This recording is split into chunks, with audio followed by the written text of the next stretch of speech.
Pemerintah adalah hamba Tuhan. Marilah kita tunduk kepada pemerintah seperti kita tunduk kepada Tuhan. Roma 13 ayat yang pertama sampai ayat yang ke-7. Mari kita berdoa. Tuhan yang kami kasihi, pada saat ini kami bersyukur atas kemurahan-Mu. Engkau izinkan kami untuk bersama-sama belajar kebenaran firman yang telah Engkau nyatakan dalam hidup kami.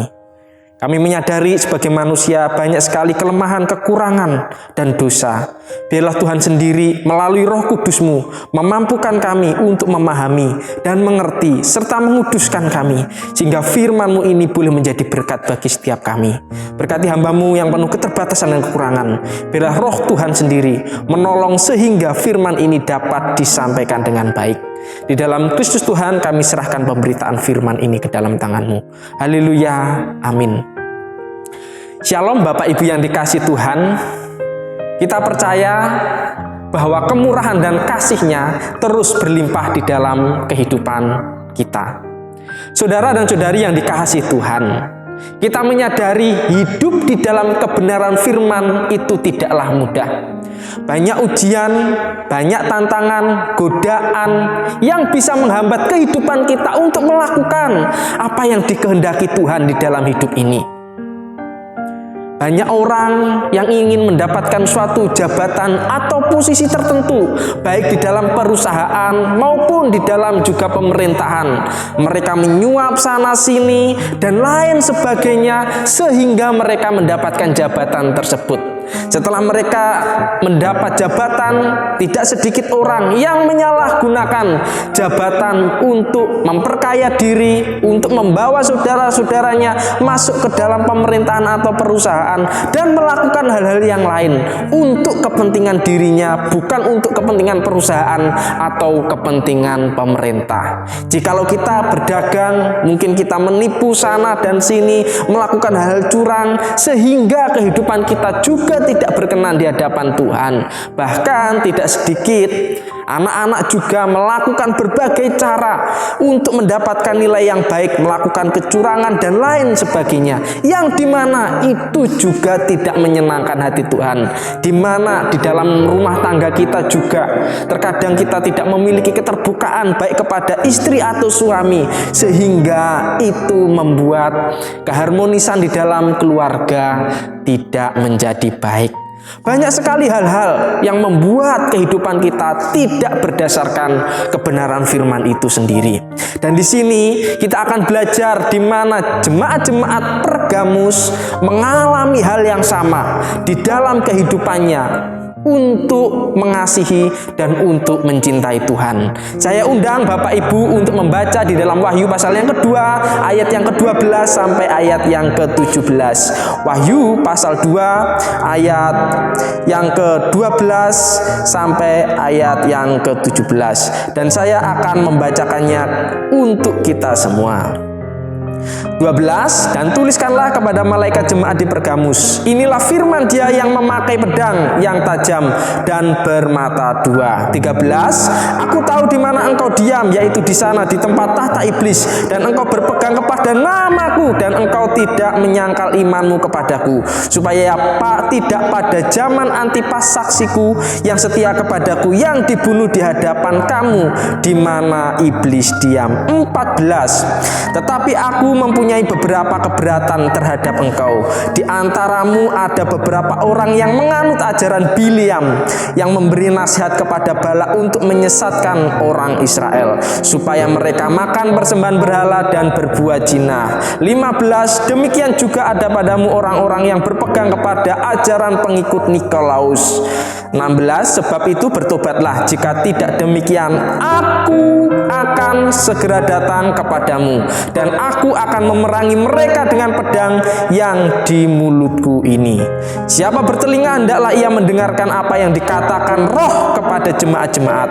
Barang siapa menang, kepadanya akan kuberikan dari mana yang tersembunyi, dan aku akan mengaruniakan kepadanya batu putih yang di atasnya tertulis nama baru yang tidak diketahui oleh siapapun selain oleh yang menerimanya. Amin. hidup dalam kebenaran firman. Inilah tema kita pada saat ini. Bapak, Ibu, dan Saudara yang dikasihi Tuhan, Pergamus adalah kota yang cukup megah pada saat itu. Terletak 65 mil atau 104 km sebelah utara kota Smyrna. Kota ini adalah kota yang cukup maju pada saat itu karena pendidikan di sini sangatlah penting, sehingga didirikanlah perpustakaan yang berisi 250.000 gulungan perkamen.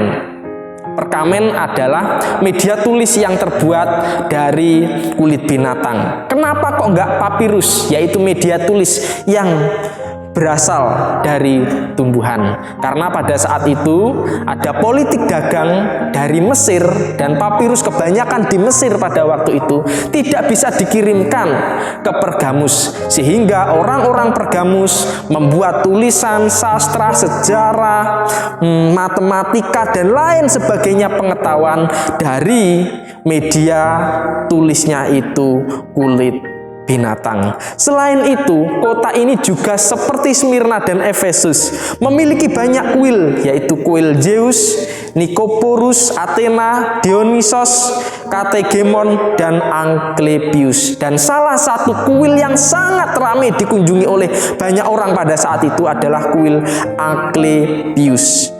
Adalah dewa yang berbentuk ular, di mana disebut sebagai dewa penyembuh, sehingga banyak orang yang sakit, banyak orang yang lumpuh, banyak orang yang cacat datang kepada dewa Asklepius ini di kuilnya untuk menyembah, memberikan kurban supaya mendapatkan kesehatan.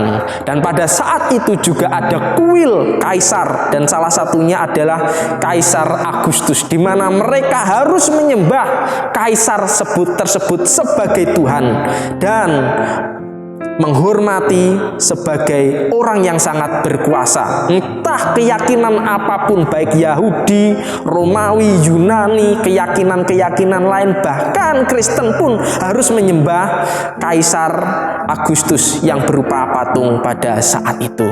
Dan selain itu, kota Pergamus adalah kota yang memiliki hak istimewa di dalam pengadilan atau hukum, sehingga ketika ada kasus-kasus tertentu tidak harus atau diputuskan hanya di Pergamus itu sendiri, tidak usah dibawa ke kota Romawi untuk diadili di jenjang yang lebih tinggi. Kalau ada orang yang bersalah, langsung diputuskan di kota Pergamus oleh gubernur atau hakim yang ada di tempat itu. Berbeda dengan tempat-tempat yang lain seperti Paulus, ketika ada permasalahan harus dibawa ke kota Romawi, tetapi Pergamus langsung ditentukan di kota tersebut. Bagaimanakah sikap jemaat Pergamus ketika menghadapi berbagai pergumulan hidup untuk mengikuti Tuhan pada waktu itu? Yang pertama yang harus kita pelajari dari jemaat yang ada di Pergamus ini adalah mereka berpegang kepada firman Tuhan. Mereka berpegang kepada firman Tuhan. Tentunya tulisan Paulus, tulisan-tulisan yang lain, bahkan juga banyak sekali mereka mendengarkan akan Injil, akan kebenaran firman Tuhan dari orang Yahudi. Itu adalah suatu patokan dasar mereka untuk mencintai dan untuk mengasihi Tuhan di dalam kehidupannya. Dan dikatakan di sini seperti biasa, Tuhan memerintahkan Yohanes untuk menuliskan kepada malaikat jemaat yang ada di Pergamus. Malaikat jemaat adalah gembala atau pemimpin yang melayani di kota Pergamus tersebut, dan tulisan tersebut disampaikan kepada jemaat yang ada di tempat tersebut. Dan dikatakan pada kalimat yang pertama, inilah firman Dia yang memakai pedang yang tajam dan bermata dua. Kata pedang yang tajam bermata dua juga disampaikan di dalam Wahyu pertama ayat yang ke-16. Di dalam ayat ini dijelaskan bahwa pedang itu adalah senjata yang besar yang dapat memerangi, memukul, menusuk, membelah musuh-musuhnya. Dan kalau pedang itu tidak dipegang, pedang itu akan menghancurkan orang yang tidak memegangnya. Dan pedang itu adalah firman Tuhan itu sendiri. Tetapi di dalam Wahyu pasal 2 ini, khususnya di jemaat Pergamus, pedang ini adalah pedang kecil yang juga bermata dua, yang dimana itu adalah lambang kekuasaan, lambang otoritas yang dimiliki oleh seorang raja atau oleh seorang penguasa. Kalau di daerah Jawa, di kerajaan Jawa itu adalah keris yang kecil seperti itu yang dibawa. Dan di daerah Romawi pada waktu itu, pedang ini adalah pedang yang bisa menusuk seseorang dan sebagai bentuk kekuasaan.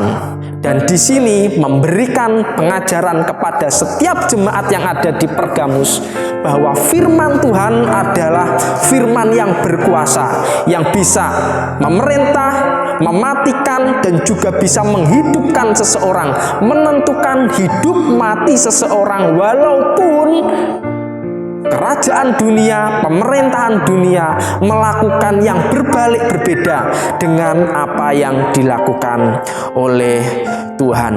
Bapak, Ibu, dan Saudara yang dikasih Tuhan, ada seorang perempuan yang bernama Annie Green, seorang yang hidup pada tahun 1650. Dia adalah seorang pembantu di salah satu rumah majikannya, dan pada waktu itu dia hamil dengan seorang cucu dari majikannya tersebut. Ketika hamil dan melahirkan, anak yang dilahirkan itu meninggal dan dituduh Annie Green ini membunuh bayinya, sehingga dibawa ke pengadilan. Ketika di pengadilan dan dinyatakan terbukti bersalah, dan dia harus dihukum gantung pada waktu itu, sehingga orang-orang memerintahkan Annie Green ini untuk menggantung dirinya sendiri. Sehingga dengan pelan-pelan waktu hukuman tiba, dia berjalan menuju tempat gantungan itu. Dia menaiki tangga satu persatu, sehingga setelah sampai di tempat itu, dia memasukkan tali yang melingkar ke dalam lehernya. Setelah yang dilakukan adalah dia melompat. Dan 30 menit kemudian dia dinyatakan meninggal. Setelah itu dia diambil jenazahnya dan kemudian diserahkan ke Universitas Oxford untuk diberikan sebagai studi anatomi, khususnya kedokteran pada waktu itu. Ketika dibawa ke universitas tersebut, diperiksa terlebih dahulu sebelum dibedah dan dilakukan pembelajaran oleh mahasiswa-mahasiswa. Ternyata ketika diperiksa, Annie Green ini masih hidup. Saudara dan saudari yang dikasih Tuhan, tentunya banyak orang yang kaget. Setelah melewati perawatan sedemikian rupa, akhirnya dia hidup kembali sehat, dan beberapa tahun kemudian dia memiliki 3 anak. Bagi keadilan dunia, dia harus dihukum mati. Tetapi yang menentukan mati dan hidup itu bukan keadilan dunia, yang juga dilakukan oleh orang-orang pada waktu di jemaat Pergamus. Tetapi yang menentukan adalah Tuhan. Salah satunya adalah Annie Green. Dan masih banyak orang-orang yang mengalami hukuman mati, tetapi dia tetap hidup. Di dalam Alkitab pun juga banyak orang-orang yang mengalami kemurahan Tuhan, yang dimana dia harus dieksekusi mati, tetapi mereka tetap hidup. Dan salah satunya ketika kita membaca di dalam Daniel pasal yang ketiga ayat yang pertama sampai ke-30, diceritakan bagaimana Raja Nebukadnezar yang memerintah kerajaan Babel pada waktu itu meminta semua orang di dalam kerajaannya untuk menyembah patung yang dia dirikan. Tetapi ada 3 orang yang tidak mau menyembah, yaitu Sadrak, Mesak, dan Abednego. Dan apa yang terjadi? Mereka harus dibakar di dalam perapian yang menyala-nyala. Tetapi malaikat Tuhan menolongnya dan mereka tetap hidup. Hal ini menunjukkan bahwa kehidupan dan kematian bukan manusia yang menentukan, tetapi Tuhan itu sendiri. Bahkan ketika kita juga membaca di dalam Kisah Para Rasul, dijelaskan seorang yang mengasihi, mencintai Tuhan, menyatakan kebenarannya, dan kemudian dia harus dirajam dan dihukum mati, yaitu Stefanus. Dan ketika dia mati, dia menjadi teladan, dan ketika dia masih hidup, dia menjadi kesaksian. Kisah Para Rasul pasal 7 ayat yang ke-54 sampai ayat yang ke-60. Saudara dan saudari yang dikasihi Tuhan, berpegang kepada kebenaran firman Tuhan itu tidaklah mudah. Banyak ujian dan sekali lagi banyak tantangan. Tetapi peribahasa Jawa mengatakan, becik ketitik olo ketoro. Artinya walaupun becik atau kebenaran itu, walaupun secuil sedikit itu, tetap akan nampak dan tetap akan dilihat orang. Tetapi kejahatan atau olok pasti walaupun disembunyikan dimanapun itu berada akan kelihatan juga. Tetapi orang yang hidup di dalam kebenaran firman, walaupun mereka difitnah, mereka dicaci, dianiaya, menderita, diasingkan dan lain sebagainya, ketika mereka tetap di dalam kebenaran firman, mereka tetap akan kelihatan, tetap akan bercahaya, tetap akan menunjukkan siapa mereka yang sebenarnya. Oleh sebab itu, Bapak, Ibu, dan Saudara yang dikasihi Tuhan, marilah kita pada saat ini, banyak sekali cobaan, ujian, dan tantangan yang kita hadapi. Marilah kita tetap berpegang kebenaran dengan kebenaran firman itu sendiri. Kita mungkin membaca firman itu dengan sungguh-sungguh, satu perikop, satu pasal, satu kitab, bahkan keseluruhan Alkitab. Itu akan menguatkan kehidupan kita, sehingga kehidupan kita hidup di dalam kekonsistenan dan memiliki prinsip dan karakter seperti apa yang Tuhan inginkan di dalam kehidupan kita. Hidup di dalam firman adalah dengan berpegang kepada firman itu sendiri. Dan yang kedua, bagaimana kita dapat hidup dalam kebenaran firman itu sendiri? Yang kedua adalah memiliki sikap hati yang mau ditegur. Memiliki sikap hati yang mau ditegur. Di dalam kehidupan kita tentunya memiliki namanya harga diri, memiliki namanya kehormatan. Tetapi Tuhan menginginkan kita supaya kita memiliki kerendahan hati. Mengapa demikian? Karena kita manusia tidak luput oleh namanya salah. Kita sering melakukan pelanggaran, kita sering melakukan dosa, kita lupa ingin melakukan segala sesuatu yang baik. Kita terkadang tidak ingin bahkan melakukan kebenaran firman itu sendiri. Seperti yang juga dilakukan oleh jemaat Pergamus pada waktu itu. Ketika mereka sudah sungguh-sungguh percaya, mengasihi, serta mencintai Tuhan di dalam persekutuan atau komunitas yang indah, beberapa orang masuk menjadi jemaat yang ada di tempat itu. Sehingga dikatakan Tuhan menegur mereka. Seperti orang-orang yang mengajarkan, Bileam yang meminta Balak menyimpangkan iman bangsa Israel dengan membawa mereka bergabung dengan bangsa-bangsa lain. Mereka mabuk-mabukan, minum-minuman, serta melakukan dosa dengan berzina dengan bangsa lain, yang dimana pada saat itu tidak diizinkan Tuhan. Bahkan ketika kita membaca di dalam Bilangan juga dijelaskan bagaimana bangsa Israel tidak hanya menyembah Tuhan Allah Yahweh, tetapi mereka juga menyembah dewa Baal Peor pada waktu itu. Mereka menyadari dan Tuhan juga mengakui mereka kuat di dalam iman, tetapi mereka mengkompromikan iman mereka kepada Allah lain. Sehingga Tuhan menginginkan mereka supaya menyesali dosanya dan sekali lagi bertobat kepada Tuhan. Bapak, Ibu, dan saudara-saudari yang dikasihi Tuhan, di dalam kebenaran firman Tuhan dan di dalam setiap kehidupan kita terkadang sekali lagi bertentangan.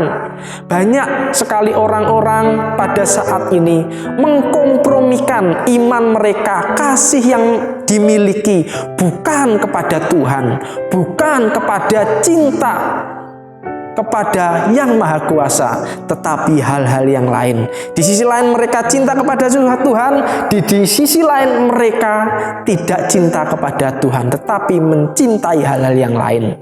Seperti apa yang kita lakukan pada saat ini, yang mungkin kita alami? Salah satunya adalah ketika hari Minggu, mungkin kita memiliki banyak pekerjaan, banyak kesibukan, dan lain sebagainya, khususnya pada waktu-waktu ini. Sehingga apa? Walaupun kita tidak bisa masuk ke dalam tempat ibadah, Tuhan mengizinkan gereja kita masing-masing untuk melayani walaupun di dalam via online. Kita memiliki waktu untuk beribadah kepada Tuhan. Tetapi apa yang kita lakukan? Kita tidak beribadah, melakukan kesibukan kita, pekerjaan kita, keinginan, hobi kita, dan lain sebagainya. Sehingga menyembah Tuhan di dalam momen atau situasi pada saat ini prioritasnya bukan kepada Tuhan itu sendiri, tetapi prioritasnya kepada kesenangan diri kita sendiri, dan yang kedua adalah Tuhan. Kalau ada waktu mungkin kita beribadah kepada Tuhan via online di gereja kita masing-masing. Kalau nggak ada waktu, ada minggu depan kok, ada 2 minggu lagi kok, mungkin saya bisa melihatnya kapan-kapan kok. Kan waktu masih banyak. Bukan itu yang Tuhan inginkan di dalam kehidupan kita, tetapi yang Tuhan inginkan kepada kita memiliki sikap hati untuk mau berubah kembali lagi, memprioritaskan Tuhan di dalam kehidupan kita. Karena apa? Tuhan yang memberikan kekuatan, kesehatan, hidup, mati, pertumbuhan, berkat, dan lain sebagainya. Sehingga kehidupan kita ada sebagaimana kita ada saat ini, itu sebagai anugerah Tuhan. Mungkin ada orang-orang yang ada di sekeliling kita menegur kita, mungkin lebih muda daripada kita, mungkin kedudukan, jabatan, atau tingkat ekonominya lebih rendah daripada kita. Dan ketika mereka memberikan nasihat kepada kita, apa yang harus kita lakukan? Padahal nasihatnya itu baik, padahal nasihatnya itu mengarahkan kita untuk menjadi orang yang hidup benar di hadapan Tuhan. Tentunya yang harus kita miliki adalah sikap hati untuk merendahkan diri dan menerima teguran atau nasihat itu, sehingga kehidupan kita semakin diubahkan dan semakin lama menyenangkan serta memuliakan nama Tuhan. Bagaimanakah dengan kehidupan kita pada saat ini? Apakah kita sering menerima teguran, atau mungkin menerima nasihat atau peringatan orang-orang yang mungkin lebih di bawah kita? Dengarkanlah mereka ketika mereka memberikan nasihat yang baik bagi kita. Karena kita percaya orang-orang seperti ini adalah orang-orang yang mengasihi dan mencintai kita. Mereka mengajak kita supaya hidup kita lebih baik, hidup kita lebih berkenan kepada Tuhan. Sehingga ketika kita hidup di dalam kebenaran firman, itu boleh nyata di dalam kehidupan kita. Oleh sebab itu, terimalah teguran, nasihat, dan peringatan orang lain, sehingga kita boleh menjadi orang yang berkenan. Dan yang ketiga yang Tuhan inginkan di dalam kehidupan kita dan yang kita dapat adalah upah yang disediakan Allah. Upah yang disediakan Allah.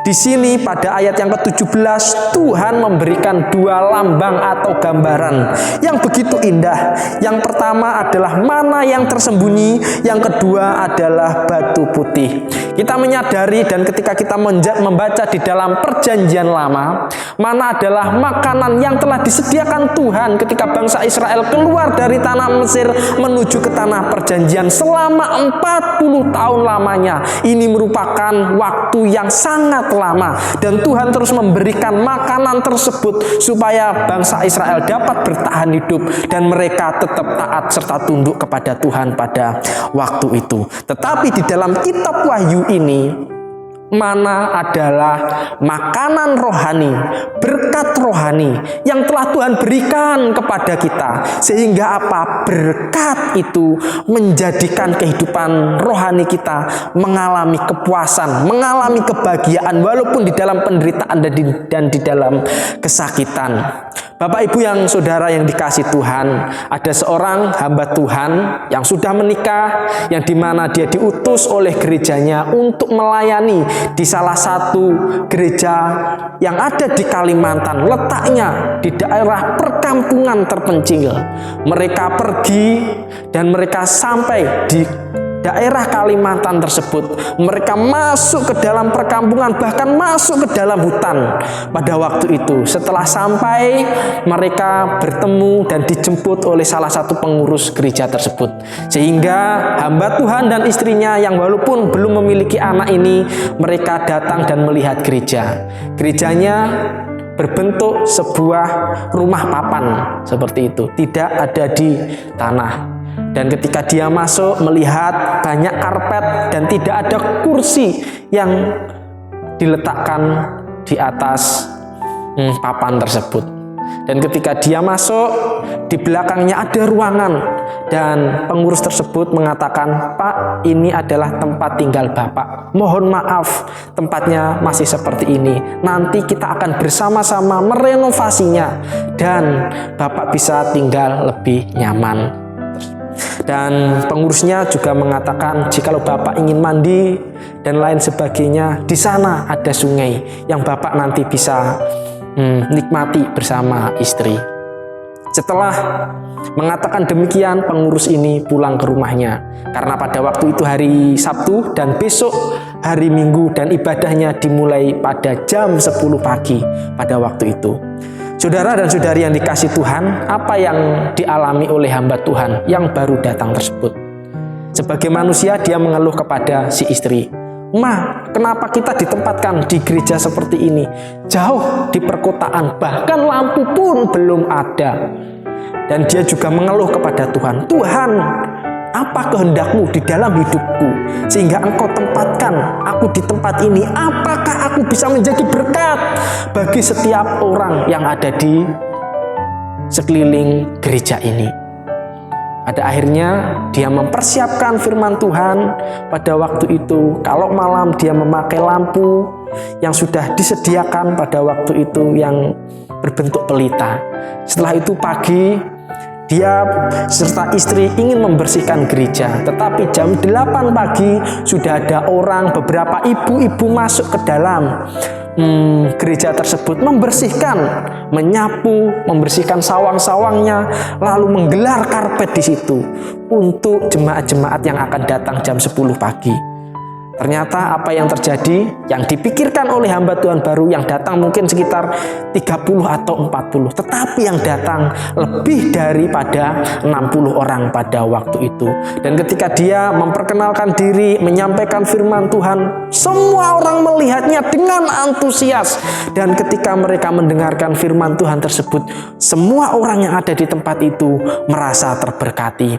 Dan setelah selesai ibadah tersebut, jemaat-jemaat tidak langsung pulang, melainkan mereka ngobrol satu dengan yang lain, berbicara, menjalin ikatan kasih satu dengan yang lain. Bahkan beberapa jemaat datang kepada hamba Tuhan tersebut dan mereka menyampaikan keadaan di gerejanya, dan hamba Tuhan ini juga sangat senang karena disambut dengan baik oleh jemaat yang ada di tempat itu. Dan mereka ketika Natal nanti mereka akan bersama-sama melakukannya dengan penuh sukacita, dan mereka akan membuat Natal ini begitu meriah dengan cara mengundang saudara-saudari mereka yang belum percaya kepada Tuhan, sehingga mereka mendapatkan berkat daripada Tuhan. Dan firman Tuhan yang telah diterima oleh jemaat sangat memberkati jemaat-jemaat yang ada di tempat itu, sehingga pertumbuhan iman yang dimiliki oleh jemaat yang ada